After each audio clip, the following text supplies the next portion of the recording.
Gaarummaan isaa baay'ee jaalalli isaa guddaa kan akka waaqayyoo hin jiru inni adda ifti biyya lafaa isa keessaa madda michuu cubbamootaaf warra yaadatamne yeroon danuu fo'a nuffee nun dadhabne faarsaan ol qabna waaqa kana kaanii. Akkam jirtu daawwattoota keenya bakka jirtan hundumaatti nagaa fi araarri waaqayyoo dachaadhaan isiniif habaayitu jechuun barbaada. Akkuma beekamu kun sagantaa keenya sagantaa maaddii faaruu ani isinii wajjin kanan turummoo latniirraa akkuma irraati jechuudha. Adaraa haga xumura sagantaa keenyaatti nufaan akka turtanii faarsaadhaan waaqayyoon kan itti galateeffannu waanta ta'eef jechuudha. Waaqa kana faarfannaadhaan jajannaadhaan maqaasaa ol qabna haga xumuraatti iyyuu nufaana turaa isiniin jechuun barbaada. Akkuma amala keenya utuu gara sagantaa keenyaatti hin darbiin mataa keenya gadi qabanneet waaqayyoon galateeffanna. Maqaa kee ol qabna waaqa abboota keenya jaalalaa fi gaarummaa nuuf qabaatte hundumaaf sababa ho'a keerraan kan kee sababa gaarummaa keerraan kan kee jiraachuu dandeenyeerra maqaan kee baruma baraan kan galateeffame haa ta'u. Yeroo nuti abdii kutannee yeroo baay'eetti iddoo nuti waa'ee ofii keenyaaf tuqaa keenyatti ati garuu gargaaraa keenya nuuf taate abdii keenya nuuf haaressite guyyaa keenyattis guyyaa irraa nuuf dabalte si galateeffannoo maqaa Yesuusiin galanni siif haa ta'u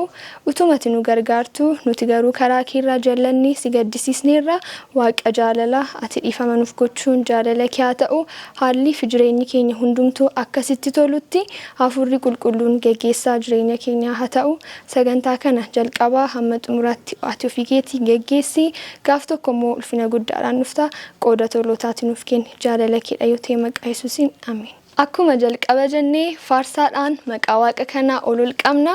ajab jechaan jira akkamiin argitee ulaa miidhama koo baay'ee nama dhibaa yeroo ilaalamu seenaan jireenya koo gaarummaa waaqayyoo dhuguma nama ajaa'ibsiisa garee murtaa'e kan faarfatame waaqayyoo dachaadhaan isin eebbisu jechuun barbaada. Sababiin isaas lafa nuti abdii kutannetti akka waaqayyoo nuuf birmate akkasumas lafa nuti waa'ee jireenya keenyaa dhaamnetti waaqayyoo garuu seenaa haaraadhaan akka nu jalqabsiisee faarfannaa nu yaadachiisudha. Waaqayyoo guddaa isin eebbisu itti aansinis ati garuu haftee jiraatta hin geeddaramtu haalli jijjiiramus iddoodha simbutu uleen mootummaa kee kan qajeelummaati haftee jiraattati hamma bara baraatti faarfannaa jedhu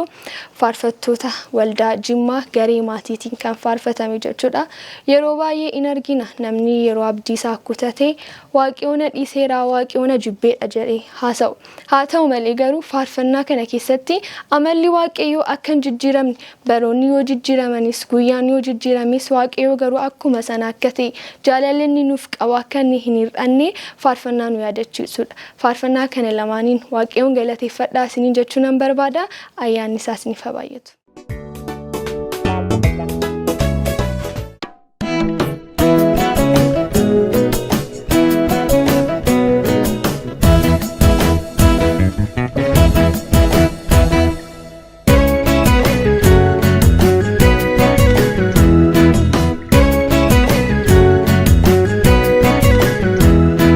Ajab jechaan jira akkamiin argitee ulaa miidhama koo baay'ee nama dhibaa yeroo ilaalamu seenaan jireenya koo dhugaan badeera ol qabaasin qabu kan garaanaa laafe amileen nan jiru dhaabbiidhaaf mogoleen maaltu anaaf hafee dhugaan badeera ol qabaasin qabu kan garaanaa laafe amileen nan jiru dhaabbiidhaaf mogoleen maaltu anaaf hafee ilaaluun sodaadhee jireenya koo borii kan kaleessaa milloo abdiinis hin jiru isa darbeef yaaddoon baala dhaabe iyyuu anda koona qabee ijana ilaalee anni makiin qabaa rakkoon kee baroota ija si laaffisee har'a si ajabaa anda koona qabee ijana ilaalee makin qaba rakkoon kee baroota ija si laaffisee har'a sirraa caba.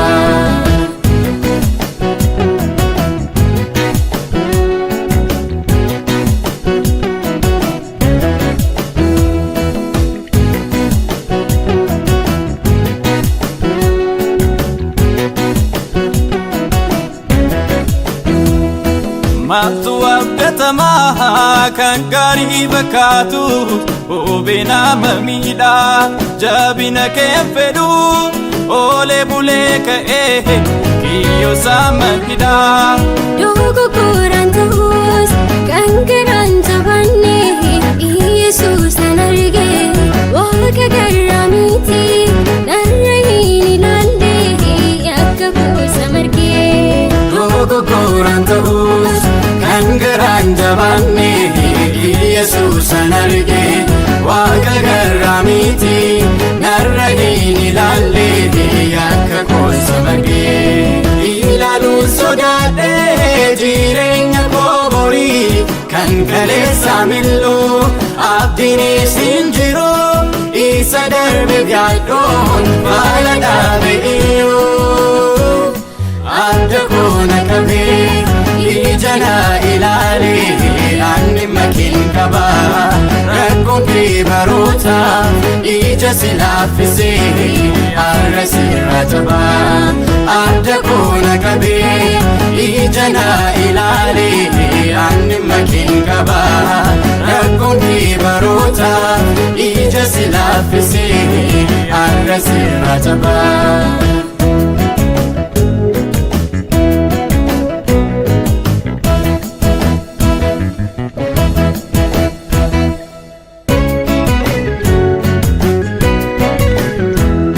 Raafamis argeera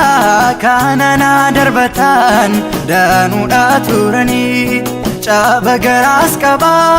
kan biraa abdadhee eenyu fayyuu ani. Dadhabaadhaaf abdii miidhamaadhaaf gorsa kan laatu Yesuusi onni kun galataa jilbaan jilbeenfadhee isaaf qomaanisi. Dadhabaadhaaf abdii miidhamaadhaaf gorsa kan laatu Yesuusi onni kun galataa jilbaan jilbeenfadhee isaaf qomaanisi. Ajab jechaan jira akkamiin argitee ulaa miidhama koo baay'ee nama dhiba yeroo ilaalamu seenaan jireenya koo dhugaan badeera ol qabaasin qabu kan garaana laafe hamileen nan jiru dhaabbiidhaaf mogoleen maaltu anaaf hafe dhugaan badeera ol qabaasin qabu kan garaana laafe hamileen nan jiru dhaabbiidhaaf mogoleen maaltu anaaf hafe. Ilaaluun sodaadhee jireenya koo borii kan kaleessaa mil'uu abdiinis hin jiru isa darbeef yaaddoon faala dhaabeeyyuu adda koo na qabee ija na ilaalee ani makin qaba rakkoon kee baroota ija si laaffisee har'a sirraa caba. Adda koo na qabee ija na ilaalee ani makin qaba rakkoon kee baroota ija si laaffisee har'a sirraa caba.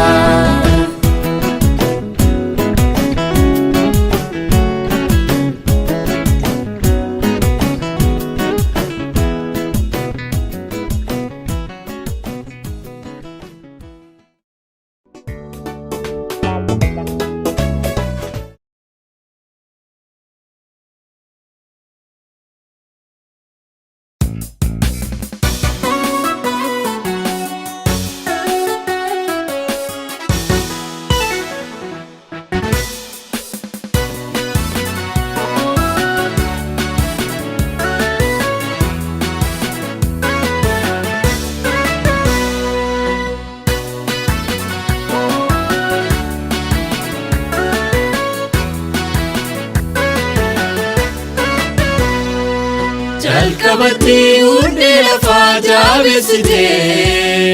bantii waaqaa ogummaa keetiin tolchite kun hundumtuu baaduuf jiru hin jijjiiramu akka tasaatti iddoo isaaniitiin hidhamu ati garuu haftee jiraata hin geeddaramtu haalli jijjiiramu siddoodhaa simbutu ulee mootummaa kee kan qajeelummaati haftee jiraata tamma bara baraati ulee mootummaa kee kan qajeelummaati haftee jiraata tamma bara baraati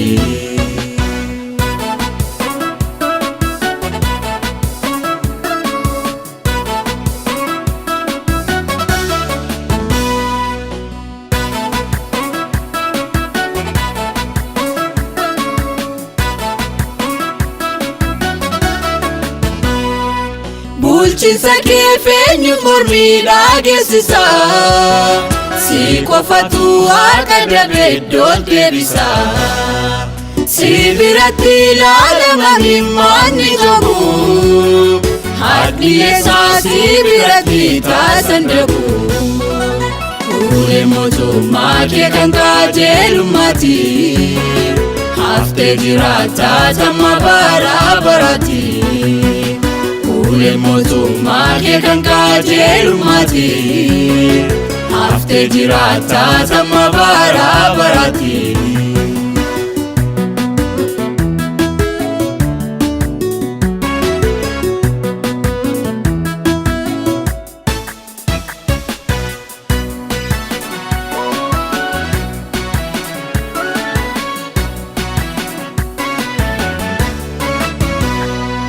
seera kee guudiluudhee kamsa fidee sirra fagaatee dhaloonni ergaa si didee gaatii cubbuuf nuti sanyii nama dhufee daangaa ta'ee akka jiraanneetti fufee ati garuu haftee jiraata hin geeddaramtu haalli jijjiiramu siddoodhaa simbutu ulee mootummaa kee kan qajeelummaati haftee jiraata tamma bara baraati ulee mootummaa kee kan qajeelummaati haftee jiraata tamma bara baraati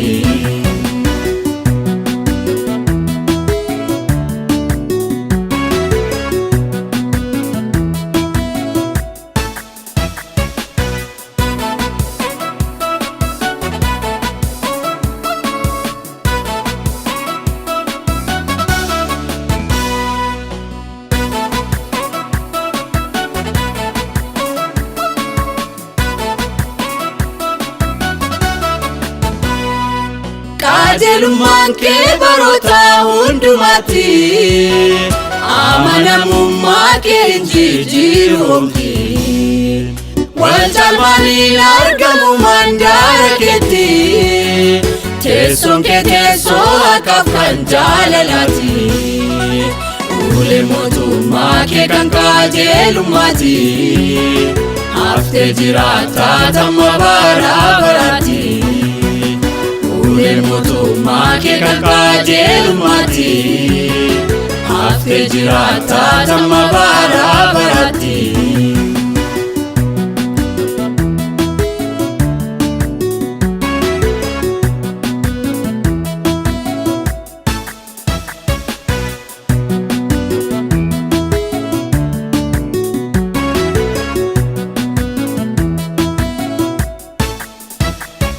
mootiin lafaa aangoodhaaf yeroo dorgomu waadaa seenaa saba isaatiif waan arjomu waareen nama hunda miti kan dhugomu si qofa dubbii keetiif kan amanamu ati garuu haftee jiraata hin geeddaramtu haalli jijjiiramu siddoodhaa simbutu ulee mootummaa kee kan qajeelummaati haftee jiraata tamma bara barati ule motuma ke kan qajeelumati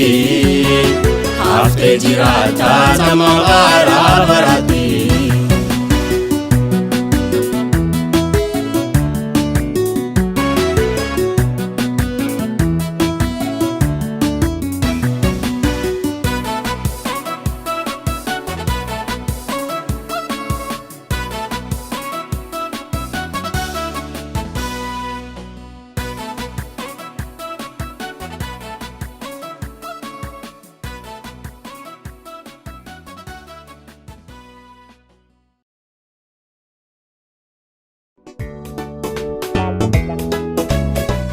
Egaan daawwattoota keenya ammallee waaqayyoon galateeffachuun keenya akkuma itti fufeettidha. Anaaf isa duwwaatu beekaa bu'aa bayinaa jindeemi kanan hiriyaa koo dhoksu waan hundumaa isatti hime. Waan baay'eedhaaf na gargaaree innan dursee si filadhe jecha faarfataa Girmaa Baay'isaan kan faarfate faarfannaa kanaan akkasin eebbifamtan shakkii tokkoon qabu. Sababiin isaas yoo hammam nama amannu qabaanne illee ala tokko iccitii keenya hundumaa itti himuun saalfannaan sodaanna ta'a. Garuu waaqayyo usuma nuti hin haasofnu ta'e illee yaada garaa keenya gadi fageessee wanta beekuuf isa duratti wanta dhoksinu akka hin qabne waan hundumaa isatti himannee akka furmaata arganne faarfannaa nu yaadachiisudha. Waaqayyo si haa eebbisu jechuun barbaada. Itti aansinis naaf gootee ta'atii waan guddaa utuu gatii na gaafattee baasuu hin danda'u jecha faarfattoota waldaa baakoo garee harmooliiti kan faarfate. Dhugumayyuu utuu waaqayyo gaarummaa nuuf godhu hundumaaf gatii nu gaafate wanta nuuf godhu hundumaaf gatii nu gaafate wanta deebisnu tokko illee hin qabnu. Garuu waaqayyo waan hundumaa tola akka inni nuuf kenne akkasumas faarfannaatti waaqayyoon galateeffatanidha. Asumarraan seenaa tokko isinitti himuudhaaf maanguddoo tokkotu turan. Baay'ee dhukkubfatanii dhukkubbiin isaaniirraan kan ka'e harganuu hin danda'an turan yookaan harganuudhaaf baay'ee isaan rakkisa. Kanaaf filannoon jiru gara mana yaalaa deemanii oksiijiniitiin yookaan hargansuu namtolcheetiin turuu ture filannoo isaan qaban. Sana booddee yeroo dheeraadhaaf haala sanaan jiraatanii garuu waaqayyoon haa galatu maanguddoon kun hin fayyani. Gara mana isaaniitti gaafa deebi'uudhaaf jedhanii ogeessi fayyaa sun dhufee qarshii isaan baasuu qaban hundumaa isaanitti maanguddoon sun garuu ofirra gattaanii baay'ee bu'an turani. Baay'ee itti dhaga'ame. Sana booddee ogeessi fayyaan suni akkanattiin jedhee rakkoon qabu maaliif boossu? Yoo qarshii hin qabdan ta'e yoo amma haalli keessan gaarii miti ta'e suuta jettanii irraa jalaan naaf kaffaluu dandeessu waan ta'eef hin gaddinaattiin jedhee isaan jajjabeessu yaade. Sana booddee garuu maanguddoon sun akkasittiin jedhanii ani ilma koo wantan bu'aa jiru qarshii dhabuu kootiin miti garuu yeroo muraasa kana keessatti oksiijiniin fayyadame kanaaf hagana ergan kaffalee utuu waaqayyoo dhalachuu koodhaa kaasee wanta naaf godhe hundumaaf hargansuun harganaa ture hundumaaf gatii na gaafate maaliin baasa jedheetu na yaaddeessee bu'aan jira jedhan. Kanaaf haala hundumaa keessatti waaqayyoon galateeffachuu akka qabnu gaarummaa isaa yaadachuu akka qabnu dhugaadhumatti utuu gaarummaa nuuf godhu hundumaaf gatii nu gaafatate waa tokko baasuu akka hin dandeenye wanta inni nuuf kenne tolaa akka ta'e yaadachuu akka qabnu waaqayyoonis yeroo hundumaa ajajachuu akka qabnu seenaa nu yaadachiisudha. Kanaaf faarfannaa kana lamaaniinis itti eebbifama. Gaarummaa waaqayyoo mana keessaniif maatii keessaniif biyya keessaniif godhe yaadachaas waaqayyoon galateeffachaa akkasiin turtan isiniin jechuu nan barbaada. Hamma xumuraattiyyuu ammallee nu faana tura. Turtii gaarii qabaadha.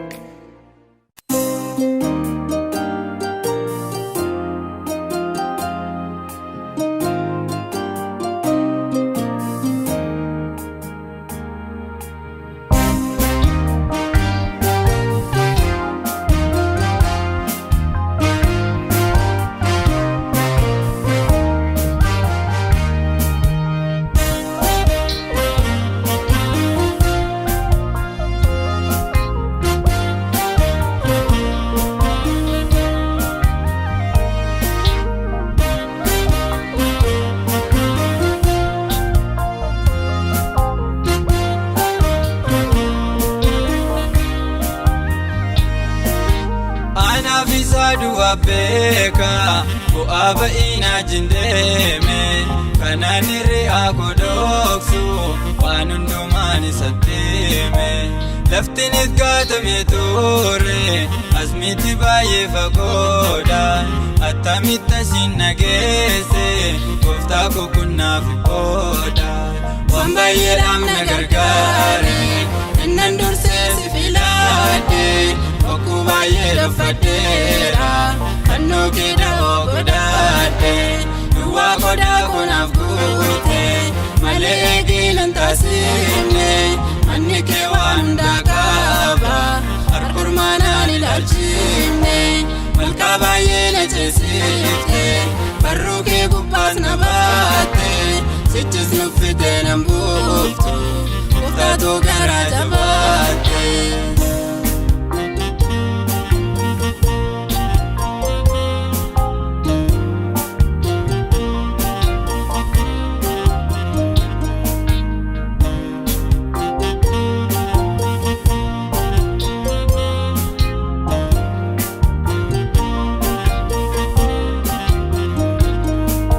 Alaalteen nesine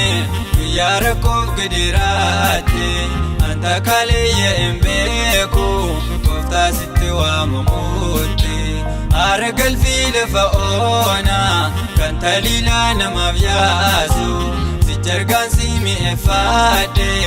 omtinuu sitti nan baasu waan baay'eedhaaf na gargaare innan dursee si filadhe bokkuu baay'ee laffadheera fannoo kee dha'oo godhadhe duwwaa qodaa kunaaf guute malee eeginan taasifne manni kee waan hundaa qaba harkurmaanaan ilaalchifne malkaa baay'ee na ceesifte barruu kee gubbaas na baatte sichis nuffite nan buuftu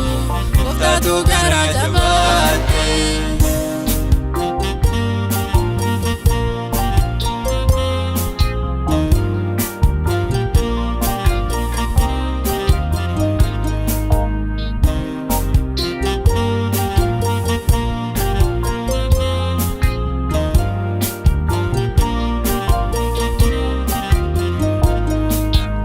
Adenno waan biraan qabu dhiiga keetu na fayyise karaani onsiif ragaadha waa'ee keetiif yoon callise utuutti wabiinan taane gatii cubbuu maaltu baasa madaa'uu keetiin nan faayye olmaa kee garaa na raasa waan baay'eedhaaf na gargaare innan dursee si filadhe bokkuu baay'ee laffadheera fannoo kee dha'oo godhadhe duwwaa qodaa kunaaf guute malee eeginan taasifne manni kee waan hundaa qaba harkurmaanaan ilaalchifne malkaa baay'ee na ceesifte barruu kee gubbaas na baatte sichis nuffite nan buuftu gooftaatu garaa jabaatte.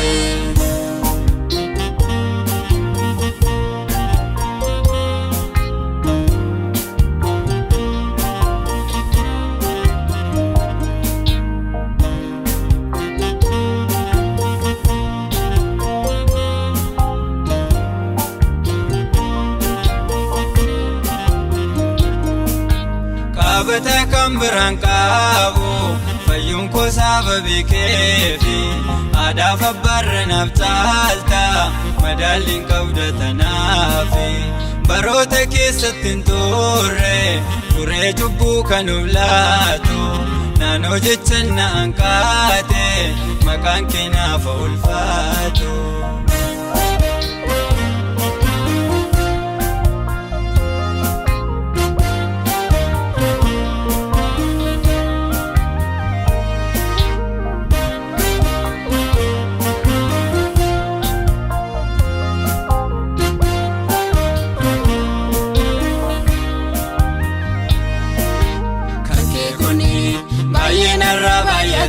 Gatiin olmaa kee dhangaa darbee sammuu kootiin ol ta'ee naaf gargaarsi kee gocha gochaa keetu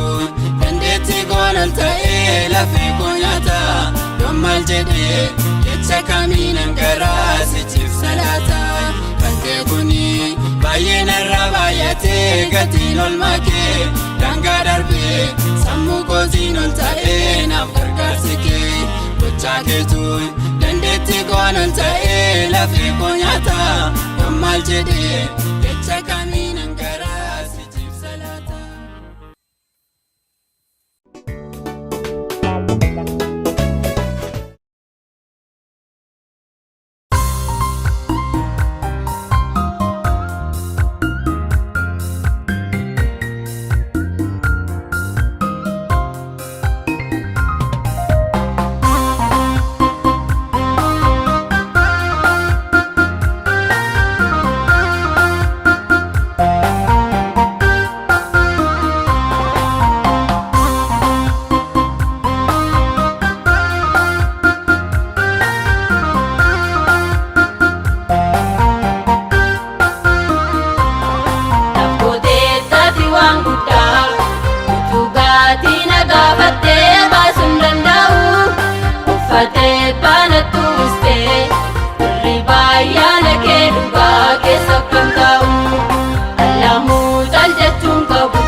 Mana baratti darbitee jiraatan dulloo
daawwattoota keenya ammallee akkasiin dhufaan jirtanii shakkii tokkoon qabu sababiin isaas faarsaa isin dhaggeeffachaa jirtan kun gara waaqayyootti akka inni isin butaa jiru akkasumas gaarummaa waaqayyootiif akka isin galateeffattan akka inni isin gochaa jiru nan abdadha itti aansanii faarfannaa nuti dhaggeeffannu sababiin lolamaa jiru karaa hundaan dhiphifamee kaachuu koo har'aa boriin shakkaa dorgommeen itti waamame faarfannaa jedhu faarfattuu Soolanii Abaatiin kan faarfatte dhuguma haalli keenya ala tokko baay'ee wanta nutti ulfaatuuf kaachuu keenya nu shakkisiisa adeemsa keenya nu shakkisiisa galma keenya nu shakkisiisa jechuudha karaa adda addaa lolamuu dandeenya ta'a lolli karaa baay'ee nutti dhufuu danda'a ta'a haalli biyya lafaa nu mijachuu dhiisuu danda'a ta'a garuu wanta dubbachuu barbaadu yeroo hundumaayyuu galma keenya yaadachaa Kiristoos isa nu jalqabsiisee nu xumursiisu sana abdachaa jireenya akka itti fufuu qabnu waaqayyoon qabachuu akka qabnu waaqayyoo irraa dudduubatti deebi'uu akka hin qabne isinitti himuu nan barbaada obboleettiin koo kun haala ishee jalqabaatiin kaachuu koo kana na shakkisiisa jette gara xumuraa irratti faarfannaa kana gaafa dhaggeeffattan garuu lafattiin balleessin ifaajii koo lafattiin balleessin dadhabbii koo gaafa deebitee dhuftu qoda tolootaanaaf kenni jechaa kan isheen faarfattudha jechuudha kanaaf waaqayyoo isaa eebbisu jechuu nan barbaada Phaawulosis yaada kana irratti akkas jedhee dubbata kanas argadhee waanan guuttadheef miti garuu Kiristoos kan isaa waan na godhateef anis isa kana bira ga'ee harka koo keessa galfachuudhaaf duukaa kaachuuttan jira Filiphisius 3:10 irraa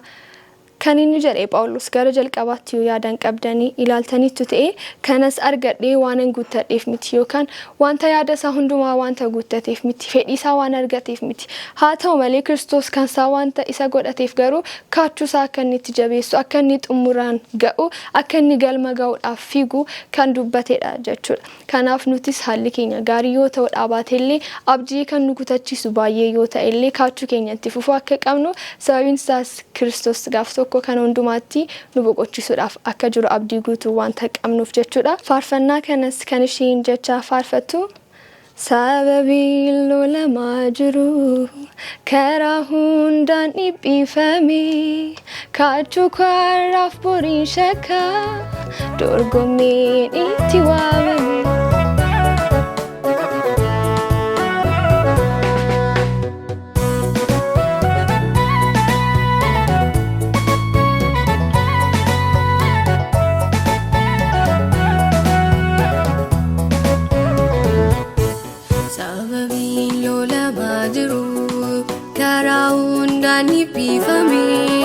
kaachuu karaaf boriin shakkaa dorgommeen itti waamame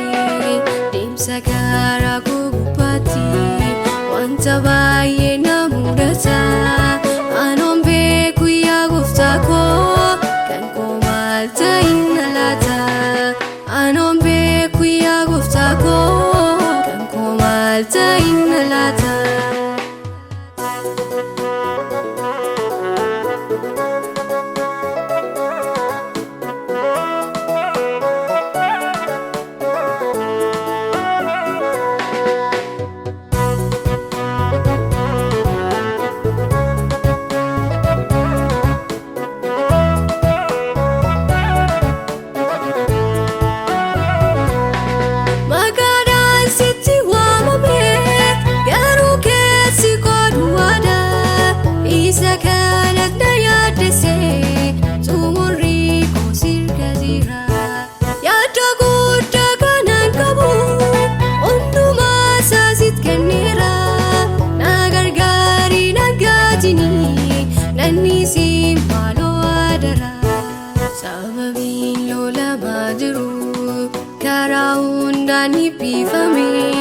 kaachuu karaaf boriin shakkaa dorgommeen itti waamame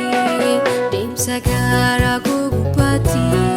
wanta baay'ee na mudata anoon beeku yaa gooftaa koo kan koo maal ta'in na laata anoon beeku yaa gooftaa koo kan koo maal ta'in na laata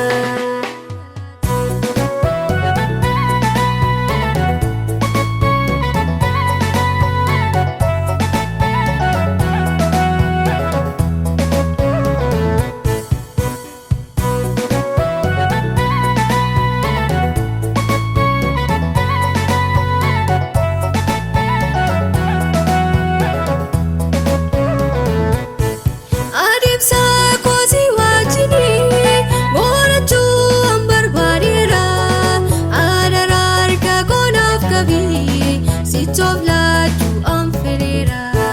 bara jireenya kondumaa sitti waamamu dhawwiin koo haalli lafaa hin ulfaata kennanii siyya waaqa koo.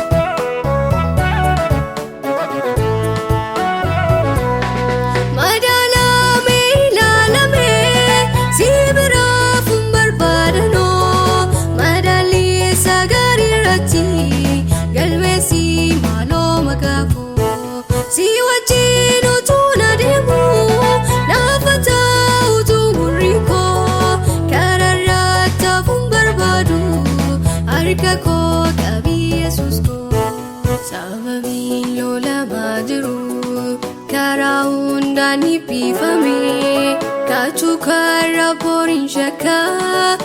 gomini tuamabe dimsa kara gubati wanta baye namudata anombe kuya guftako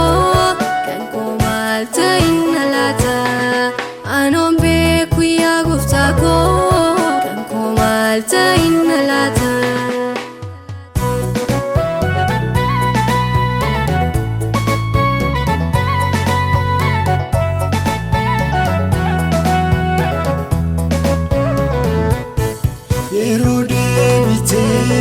Lulatu gulgulota furatu fi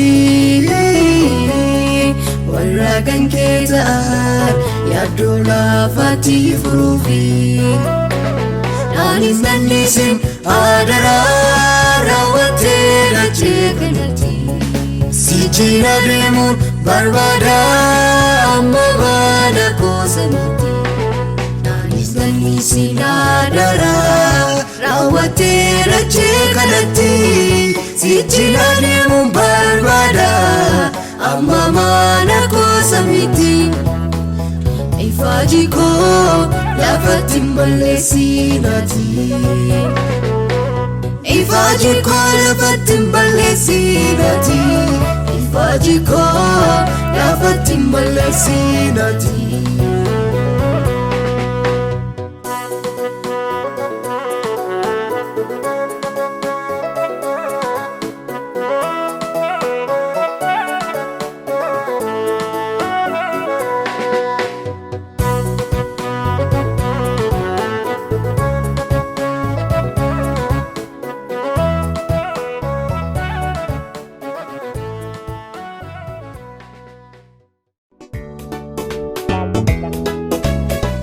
daawwattoota keenya sagantaa keenya kana gara xumuraatti fidaa jirra. Faarsaan dhumarratti isin hafeeree anasumaan nagaa isinitti dhaamu ijaartuun kan tuffatan akka kosiitti ilaalanii Iyyesuus waan hundumaaf mataa ta'e. Faarfannaa addunyaa iddoo isaatiin kan barreeffame garee murtaa'een immoo kan faarfatame jechuudha. Namoonni baay'ee kan isaan tuffatan Yesuus Kiristoos waan hundumaadhaaf garuu mataa ta'e. Nutis abdii godhannee kan nuti adeemaa jirru isaafidha jechuudha. Kanaaf abdii akka hin kutannee amantii keenya akka hin laaffisnee adeemsa keenya hamma galma keenyutti ittuma fufna jechuudha. Kanaafiyyuu haala keessan ilaaltanii jecha namoonni jedhan ilaaltanii akkasumas Kiristoosiin tuffachuu namootaa ilaaltanii booddee keessan akka hin deebine isiniin jechuun barbaada. Sababiin isaas Kiristoos waan hundumaaf mataadha waan ta'eef waan hundumaayyuu kan hojjechuu danda'u kan gochuu danda'u isa qofa waan ta'eef jechuudha. Faarfannaa kanaan eebbifamaa isiniin jechuun barbaada. Hamma torbee dhufu wal arginutti nagaa fi araarri Waaqayyoo isiniif haa baay'atu. Torbanni keessan torban milkaa'insaa isiniif haa ta'u. Nagaan tura.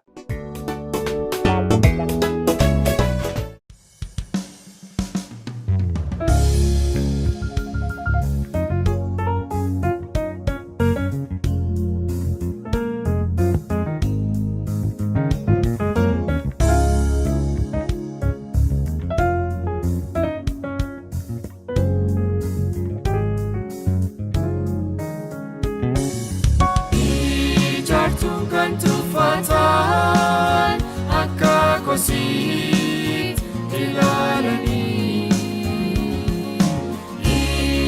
Yesus waan hundumaaf mataa ta'ee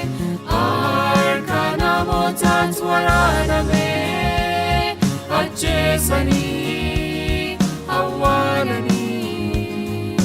dhagaa goleessaa ta'ee wallaalanii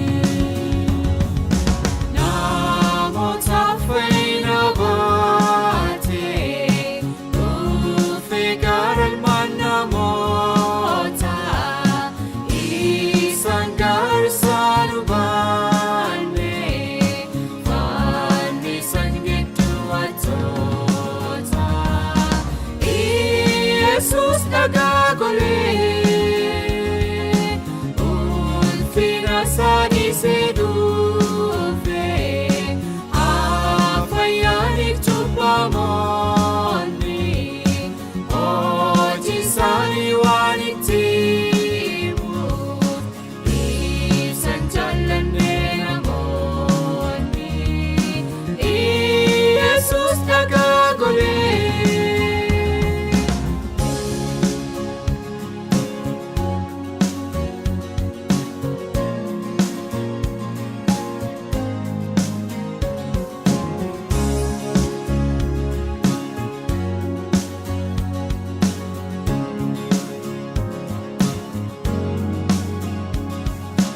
Jalqaba waan hundaa ture hundinuu isumaan taa'e gara biyya lafaa dhufe du'ee du'a mo'ee kaa'e Yesus dhagaa golee furmaata cubbuu kan taa'e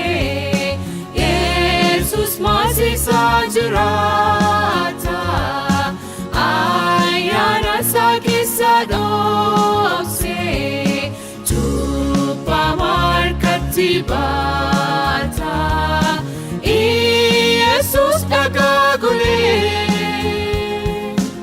ijaartuun kan tuffatan akka kosiit ilaalanii Yesus waan hundumaaf mataa ta'ee harka namootaatti waraanamee ajjeesanii awwaalanii dhagaa goleessaa ta'ee wallaalanii.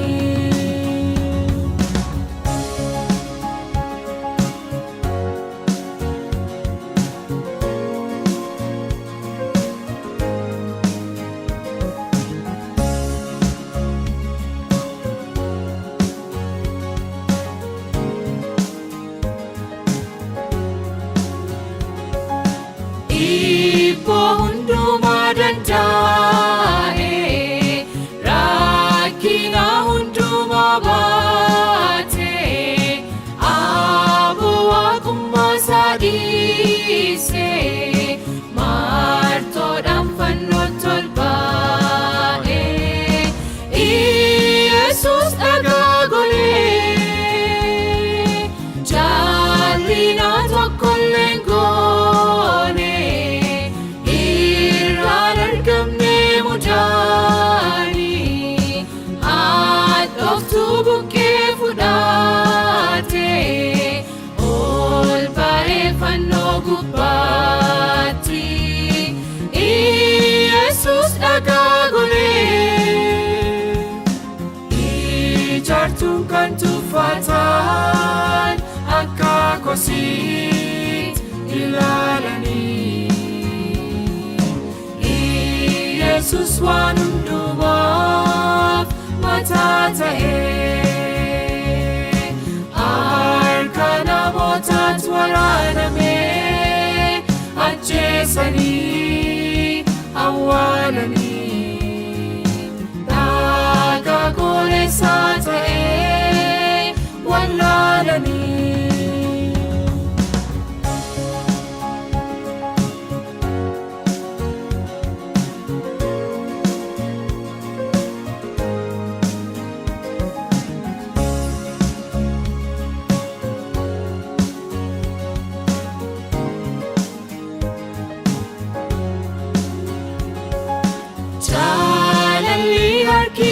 buuse teessolfina samii keessa dhiigaan birmaduu nu baase amarsaaf dha'icha keessa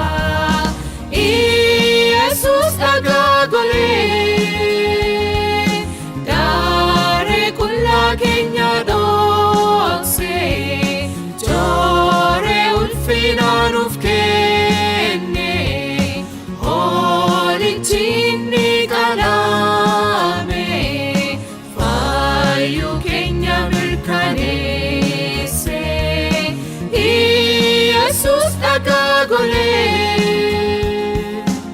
ijaartuun kan tuffatan akka kosiit ilaalanii Yesus waan hundumaaf mataa ta'ee harka namootaatti waraanamee ajjeesanii awwaalanii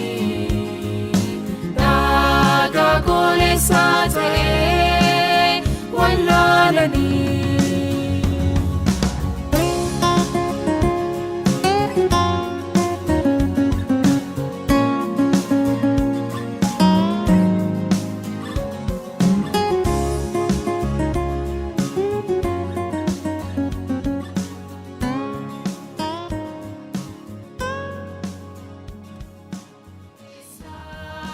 Yesus dhagaa golee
Gofta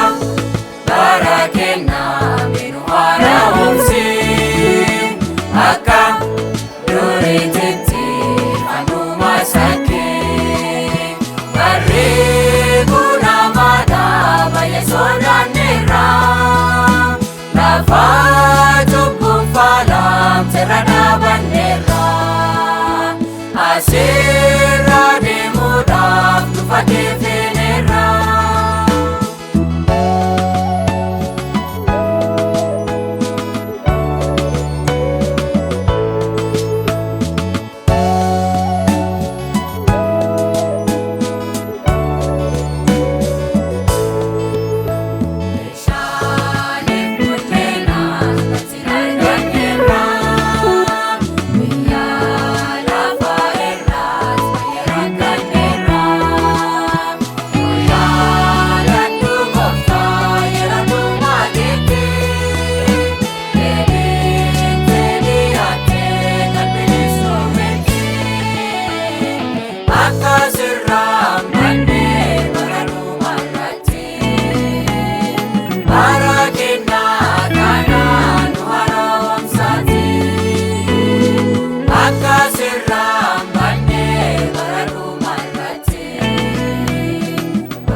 Yansi kana furana bane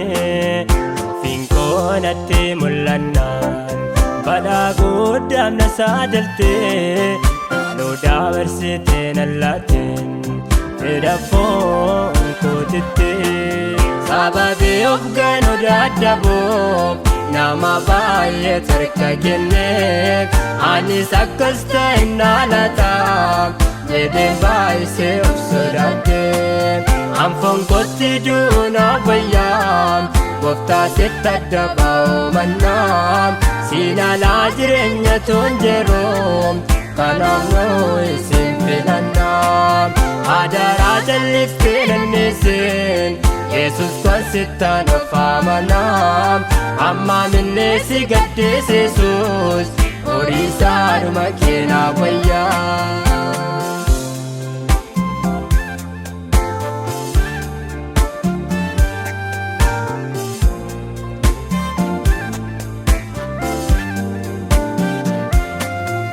farfadde ta'e argamuun waaqa koo natti jime dasaana dandeessisu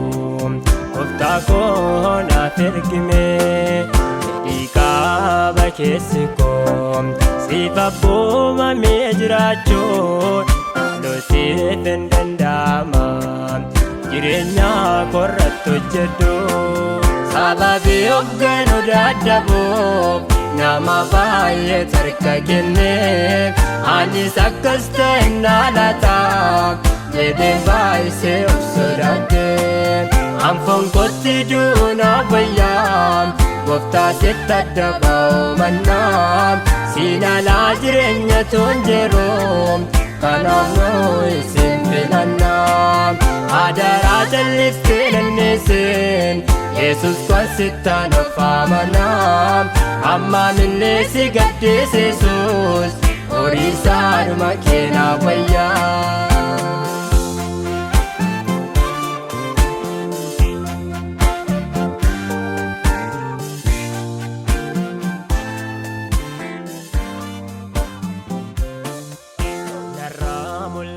salaata qulqullummaa natti feetu